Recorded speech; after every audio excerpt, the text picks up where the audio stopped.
Welcome to the new M32 Mix Lab tutorial videos. So to get things started, we want to make sure everything's connected correctly.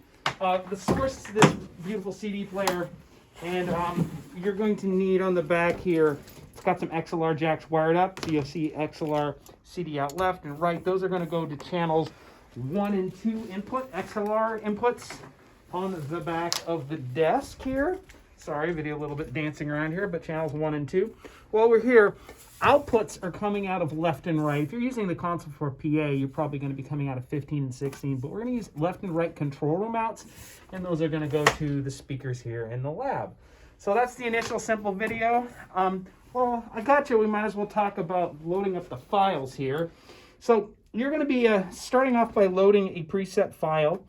If you go to View under Show Control, it will bring you up to the Scenes tab. In case it doesn't, or you move around and you have issues, you can always use the arrow keys to go between these different tabs in the section.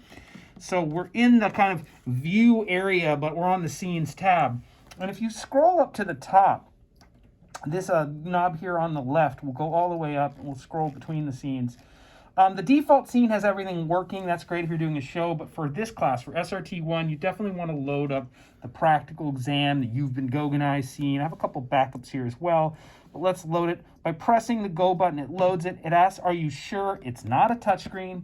The arrow to the left, as it kind of indicates there, loads the scene. Now everything is zilch, not working. And you're going to need to save that. You're going to save it multiple times. Here's my tips for saving, as much as I got. I'm going to scroll down, find a blank spot, find a spot near your classmates. I, as a teacher, really don't like scrolling through hundreds of scenes to find yours, so please join your friends and be there. I'm going to pick number 25 right now, and I'm going to save it there. And the one real bugaboo about this console is naming is terrible. It's absolutely terrible. If you have the iPad hooked up, it's great.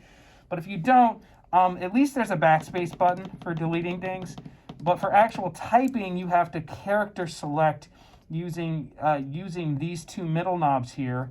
And please name it as it's required in the instructions. I believe it's called Mix Lab, mixlab.yourlastname, or even or just call it Mix. That will work for me. Now let's follow instructions. Mixlab.yourlastname. I'm not going to do it right now because you don't want to watch me do it because it's actually kind of slow.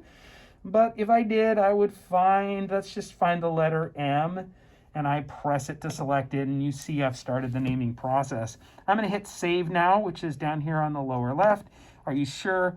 And now I have a scene called M. So you're going to need to save it. You only need to name it one time, but you might want to save it a couple times. Certainly when you're done with your homework assignment, you're going to want to save as the last thing so your file is there.